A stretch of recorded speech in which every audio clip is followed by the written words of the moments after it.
ನಮಸ್ಕಾರ ಮೀನ ರಾಶಿಯವರೇ, ಸ್ವಾಗತ ನಿಮ್ಮ ಮಾಸಿಕ ಭವಿಷ್ಯಕ್ಕೆ. 2025ರ ಫೆಬ್ರವರಿ ತಿಂಗಳು ನಿಮ್ಮ ಜೀವನದ ವಿಭಿನ್ನ ಕ್ಷೇತ್ರಗಳಲ್ಲಿ ಯಾವ ರೀತಿ ಪ್ರಭಾವ ಬೀರುತ್ತದೆ ಎಂಬುದನ್ನು ನೋಡೋಣ. ಈ ತಿಂಗಳು ಮೀನ ರಾಶಿಯವರಿಗೆ ಮಿಶ್ರ ಫಲಗಳನ್ನು ನೀಡಲಿದೆ. ನೀವು ಕೆಲವು ಪ್ರಮುಖ ನಿರ್ಧಾರಗಳನ್ನು ತೆಗೆದುಕೊಳ್ಳಬೇಕಾಗಬಹುದು.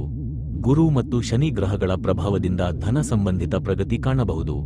ಆದರೆ ಚಂದ್ರನ ಪರಿಣಾಮದಿಂದ ಕೆಲವು ಮನೋಭಾವದ ಅಸ್ಥಿರತೆ ಇರಬಹುದು. ಉದ್ಯೋಗ ಮತ್ತು ವೃತ್ತಿ. ಉದ್ಯೋಗದಲ್ಲಿ ಪ್ರಗತಿ ಸಾಧ್ಯ, ಆದರೆ ಕಠಿಣ ಪರಿಶ್ರಮ ಅಗತ್ಯ.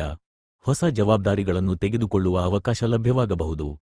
ವ್ಯವಹಾರಸ್ಥರಿಗಾಗಿ ಹೊಸ ಒಪ್ಪಂದಗಳು ಒಳ್ಳೆಯ ಆದಾಯ ತರಬಹುದು. ಸಹೋದ್ಯೋಗಿಗಳ ಸಹಕಾರ ದೊರೆಯಬಹುದು, ಆದರೆ ಮಾತಿನಲ್ಲಿ ಜಾಗರೂಕತೆ ಅಗತ್ಯ. ಪ್ರೇಮ ಮತ್ತು ಸಂಬಂಧಗಳು. ವಿವಾಹಿತರ ಜೀವನದಲ್ಲಿ ಚಿಕ್ಕ ಮಾತುಗಳೇ ದೊಡ್ಡ ಸಮಸ್ಯೆಯಾಗಬಹುದು. ಹಾಗಾಗಿ ಶಾಂತಿಯುತವಾಗಿ ಸಮಸ್ಯೆಗಳನ್ನು ಚರ್ಚಿಸುವುದು ಉತ್ತಮ. ಪ್ರೇಮ ಸಂಬಂಧಗಳಲ್ಲಿ ವಿಶ್ವಾಸ ಮತ್ತು ನಂಬಿಕೆ ಹೆಚ್ಚಿಸುವ ಸಮಯ. ಏಕಾಂಗಿತನ ಅನುಭವಿಸುತ್ತಿರುವವರು ಹೊಸ ಸಂಬಂಧದ ಬಗ್ಗೆ ಯೋಚಿಸಬಹುದು. ಆರೋಗ್ಯ. ಆರೋಗ್ಯದ ವಿಚಾರದಲ್ಲಿ ಫೆಬ್ರವರಿ ತಿಂಗಳು ಸಾಧಾರಣ. ಪ್ರತಿದಿನ ಯೋಗ ಮತ್ತು ಧ್ಯಾನ ಮಾಡುವ ಮೂಲಕ ನಿಮ್ಮ ಆರೋಗ್ಯವನ್ನು ಸದೃಢವಾಗಿರಿಸಬಹುದು. ಜೀರ್ಣಕ್ರಿಯೆಯ ಸಮಸ್ಯೆಗಳು ಮತ್ತು ಮಾನಸಿಕ ಒತ್ತಡದಿಂದ ದೂರ ಇರಲು ಸಮತೋಲನ ಇಟ್ಟುಕೊಳ್ಳಿ. ಶಿಕ್ಷಣ. ವಿದ್ಯಾರ್ಥಿಗಳ ಪಾಲಿಗೆ ಶ್ರದ್ಧೆ ಮತ್ತು ಕಠಿಣ ಪರಿಶ್ರಮ ಮುಖ್ಯ.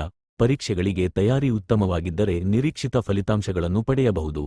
ಸ್ಪರ್ಧಾತ್ಮಕ ಪರೀಕ್ಷೆಗಳಿಗೆ ಈ ತಿಂಗಳು ಉತ್ತಮ. ವಿದ್ಯಾರ್ಥಿಗಳು ಹೊಸ ಚಿಂತನೆಗಳು ಮತ್ತು ಉತ್ಸಾಹದೊಂದಿಗೆ ಮುಂದುವರಿದರೆ ಯಶಸ್ಸು ಖಂಡಿತ. 2025ರ ಫೆಬ್ರವರಿ ತಿಂಗಳು ಮೀನ ರಾಶಿಯವರಿಗೆ ಹೊಸ ತೊರನ ತೆರೆಯುವ ಸಾಧ್ಯತೆ ಇದೆ. ಜಾಣ್ಮೆಯಿಂದ ನಿರ್ಧಾರಗಳನ್ನು ತೆಗೆದುಕೊಂಡರೆ ಉತ್ತಮ ಫಲಿತಾಂಶಗಳು ದೊರೆಯಬಹುದು. ಶ್ರದ್ಧೆ, ಪರಿಶ್ರಮ ಮತ್ತು ಧೈರ್ಯ ಇಟ್ಟರೆ ಯಶಸ್ಸು ನಿಮ್ಮದೇ. ಧನ್ಯವಾದಗಳು. ಈ ಭವಿಷ್ಯ ನಿಮಗೆ ಉಪಯೋಗವಾಗಿದೆ ಎಂಬುದಾಗಿ ಭಾವಿಸುತ್ತೇನೆ. ಹೀಗೆ ಮತ್ತಷ್ಟು ಉಪಯುಕ್ತ ಮಾಹಿತಿಗಾಗಿ ನಮ್ಮ ಚಾನಲ್ ಅನ್ನು ಸಬ್ಸ್ಕ್ರೈಬ್ ಮಾಡಿ.